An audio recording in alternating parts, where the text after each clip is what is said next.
चलिए बेटा, आज मैं आप लोगों को यहाँ पर एक क्वेश्चन सिखाता हूँ और इसके अंदर जो टॉपिक है वो है issue of share for non cash. बहुत ध्यान से सुनना बेटा। इसके अंदर एक्स लिमिटेड ने वाई लिमिटेड से कुछ एसेट्स और लाइबिलिटीज़ ली हैं और क्या क्या बदले में दिया है परचेज कंसिडरेशन में। एक बैंक ओवरड्राफ्ट दिया है और कुछ इक्विटी शेयर दिए हैं 10% के प्रीमियम पर, और इसके लिए हमें क्वेश्चन से जर्नल एंट्री मांगी गई है। तो चलिए जर्नल एंट्री पास करते हैं। क्योंकि सबसे पहला जो आइटम खरीदा गया है वो लैंड एंड बिल्डिंग, तो land and building account debit. उसके अलावा क्या खरीदा गया है? स्टॉक खरीदा गया है, तो यहाँ पर हम स्टॉक को डेबिट कर लेंगे, स्टॉक अकाउंट डेबिट। ठीक है, वैल्यू इसकी कितनी है? 20 लाख। इसकी कितनी है? 5 लाख। और यहाँ पर डेटर्स खरीदे गए हैं, तो यहाँ पर डेटर्स भी डेबिट हो जाएंगे, डेटर्स अकाउंट डेबिट। इसमें कितना आएगा? 2.5 लाख रुपए आएगा। उसके अलावा यहाँ पर बेटा क्रेडिटर्स हैं, तो आपने क्या करना है, एसेट आपकी पूरी होगी तो आपको एक लाइन यहाँ पर पहले खाली छोड़नी है, ताकि जो डिफरेंस है हम उसे एक सेपरेट अकाउंट में भेज सके। ठीक है, वो मैं बताऊँगा अभी आप लोगों को। तो यहाँ पर अब आप क्या लिखेंगे? टू क्रेडिटर्स लिखेंगे। तो क्रेडिटर्स की वैल्यू कितनी है? 2 लाख रुपए, तो क्रेडिटर्स आपके 2 लाख के आ गए। अब क्वेश्चन में नीचे क्या कह रहा है? कह रहा है हमने ये जो सारा सामान खरीदा है 1 2 3 4, ये 4 चीज़ें हमने टेक ओवर की हैं। अब नीचे बोल रहा है कि कह रहा है हमने बदले में 16 लाख रुपए का तो बैंक ओवरड्राफ्ट दिया है और हमने 50,000 इक्विटी शेयर दिए हैं, 20 रुपये का एक है, 10% के प्रीमियम पर दिया है। तो जब हम इनका टोटल करेंगे तो हमें ये पता चल जाएगा कि हमने बदले में कितना पेमेंट किया है, यानी कि परचेज कंसिडरेशन बोलते हैं। तो हमें इस क्वेश्चन के अंदर पहले परचेज कंसिडरेशन कैलकुलेट करनी पड़ेगी। तो परचेज कंसिडरेशन यानी कि पीसी, जिसे हम शॉर्ट में बोलते हैं, आपको लिखना नहीं है पीसी, परचेज कंसिडरेशन लिखना है। तो इसके अंदर 16 लाख रुपए जो कि मैंने उसे बैंक ड्राफ्ट दिया है, प्लस मैंने उसे 50,000 इक्विटी शेयर दिए और एक शेयर 20 रुपये का है, तो 10% का प्रीमियम, यानी कि मेरा जो शेयर है वो कितने रुपये का हो गया बेटा? मेरा शेयर हो गया 22 रुपये का, और मैंने 50,000 ऐसे शेयर दिए हैं। तो 50,000 इंटू 22 अगर मैं करूँगा, इसका मतलब मेरे जो शेयर हैं उनकी जो टोटल वैल्यू है वो 11 लाख रुपए हो गई। तो यहाँ पर परचेज कंसिडरेशन कितना हो गया? 27 लाख रुपए हो गया। तो यही 27 लाख रुपए की परचेज कंसिडरेशन जो है वो आपको यहाँ पर वाई के अकाउंट में क्रेडिट करना है। वाई लिमिटेड 27 लाख रुपए आपने यहाँ पर क्रेडिट कर दिया। अब आप एक बात सोचिए ज़रा छोटी सी, आपने जो एसेट लाइबिलिटी खरीदी थी, यानी कि land and building, stock, debtors और क्रेडिटर्स, इनकी नेट वैल्यू आपको निकालनी पड़ेगी। अगर मैं इनकी नेट वैल्यू देखूं तो मेरी एसेट का टोटल कितना बन रहा है? मेरी एसेट का टोटल मैं यहाँ पर लिख देता हूँ। मेरी जो एसेट हैं, मेरी एसेट का टोटल बन रहा है 27.5 लाख, और मेरी जो लायबिलिटी है वो 2 लाख रुपए की है। तो लायबिलिटीज़ को मुझे इसमें से माइनस करना पड़ेगा। ठीक है, 2 लाख रुपए की। तो ये आ गई मेरी नेट एसेट्स। नेट एसेट्स कितनी की आ गई मेरी यहाँ पर? 25.5 लाख रुपए की। तो मैंने जो सामान खरीदा है, जो 4 चीज़ें मैंने खरीदी हैं, इन 4 चीज़ों की जो वैल्यू बनती है वो कितनी बनती है? 25,50,000। पर यही सामान मैंने कितने लाख का खरीदा है? 27 लाख रुपए का खरीदा है।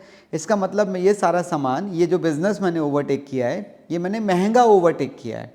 तो इसमें जो डिफरेंस आ रहा है वो मैं यहाँ पर 1.5 लाख रुपए गुडविल अकाउंट में डेबिट कर दूंगा। तो ये गुडविल अकाउंट में डेबिट हो गया। अगली जो एंट्री हमारी रहेगी इसके अंदर, ये आपकी पहली एंट्री कंप्लीट हो गई है। अगली एंट्री जो मैं इसके अंदर करूँगा वो मैं सेटलमेंट की यानी कि पेमेंट की करूँगा। इसी वाई लिमिटेड को मैं यहाँ पर डेबिट कर दूँगा। वाई लिमिटेड अकाउंट डेबिट कितने लाख रुपए से बेटा? 27 लाख रुपए से। उसके बाद अब मैं इसे पेमेंट करूँगा, ये 27 लाख है। फिर मैं यहाँ पर इसे 16 लाख रुपए का बैंक ड्राफ्ट दे रहा हूँ, यानी कि पैसा बैंक से कटेगा। तो मैं यहाँ पर लिखूँगा टू बैंक। कितना लिखूँगा यहाँ पर? 16 लाख रुपए। फिर जब मैं उसे शेयर दे रहा हूँ तो यहाँ मुझे लिखना है टू शेयर कैपिटल। अब शेयर कैपिटल में आप कितना क्रेडिट करेंगे? 50,000 इंटू 20, यानी कि कितना आ गया वो? 10 लाख रुपए आ गया। तो 10 लाख रुपए मेरे इसके अंदर आ गए। और फिर मुझे यहाँ पर सिक्योरिटी प्रीमियम अकाउंट लिखना पड़ेगा, क्योंकि मैंने जो अपने शेयर हैं वो प्रीमियम पर इशू किए हैं। तो वो कैसे निकालूंगा मैं? 50,000 इंटू जो 2 रुपये का प्रीमियम था, जो 22 रुपये बना, तो वो हमारे पास कितना आ गया, 1 लाख रुपए आ गया। तो इस तरह से ये हमारा जो क्वेश्चन है वो कंप्लीट हो जाता है। आइए इसी का मैं आपको दूसरा पार्ट, एक और क्वेश्चन ट्राई करके दिखाता हूँ। इसे समझना मेरे साथ, इधर आ जाइए। देखिए ज़रा यहाँ पर जो इम्पोर्टेंट बातें हैं पहले मैं उन्हें मार्क कर दूँ। इसमें क्या है, आर लिमिटेड ने मुखर्जी जो एक और बिजनेस है, इनका जो बिजनेस है वो 60 लाख रुपए में ओवरटेक किया है। 60 लाख रुपए को हमें यहाँ पर अंडरलाइन करना पड़ेगा क्योंकि ये एक इम्पॉर्टेंट टर्म है, और ये पैसे हमने उसको देने हैं शेयर इशू करके। अब बेटा यहाँ लिखा है कि हमने बिजनेस ओवरटेक किया है। बिजनेस का क्या मतलब है, देखो बिजनेस में क्या क्या चीज़ें हैं समझिए ज़रा। क्या रहा है, एक तो लैंड एंड बिल्डिंग है, एक प्लांट एंड मशीनरी है, एक स्टॉक है, डेटर्स हैं और क्रेडिटर्स हैं। यानी कि हमने यहाँ पर टोटल 5 चीज़ें ओवरटेक करी हैं जो बिजनेस है उसके अंदर। तो मैं यहाँ पर एंट्री डालना शुरू करता हूँ। Land and building account debit जो कि कितना है 32 lakh. Plant and machinery account debit जो कि कितना है बेटा 16 लाख रुपए। ठीक है, आगे चलते हैं। स्टॉक अकाउंट डेबिट जो कि कितना है, स्टॉक इज़ 15 लाख। ठीक है, आगे चलिए। डेटर्स वो भी एक एसेट है, तो debtors account debit it is 6 lakh. तो मेरी एसेट हो गई पूरी। अब मैं यहाँ पर एक बार एसेट का टोटल लिख लेता हूँ। मेरी जो एसेट का टोटल बन रहा है ये हो गया 48, और ये हो गया आपका टोटल 48 + 15।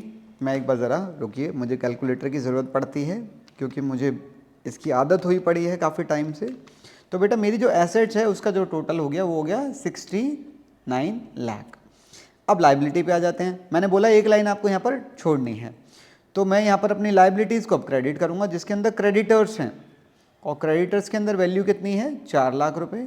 तो मुझे इसके अंदर से लाइबिलिटीज़ मेरी माइनस करनी पड़ेंगी ताकि मुझे पता चले कि जो सामान है उसकी नेट वैल्यू कितनी है। नेट एसेट्स आप इसे बोलते हैं। तो नेट एसेट्स हमारी कितनी की आ गई 65 लाख की आ गई। अब सोचिए आपने 65 लाख का सामान कितने रुपए में खरीदा है, 60 लाख रुपए में खरीदा है। 60 लाख रुपए इस क्वेश्चन में गिवन है, इसमें गिवन नहीं था, इसमें परचेज कंसिडरेशन साफ दे रखी है। तो जो परचेज कंसिडरेशन है वो आप यहाँ पर मुखर्जी ब्रदर्स में जिससे बिजनेस खरीदा है, मुखर्जी ब्रदर्स में आप उसे क्रेडिट कर देंगे 60 लाख रुपए का।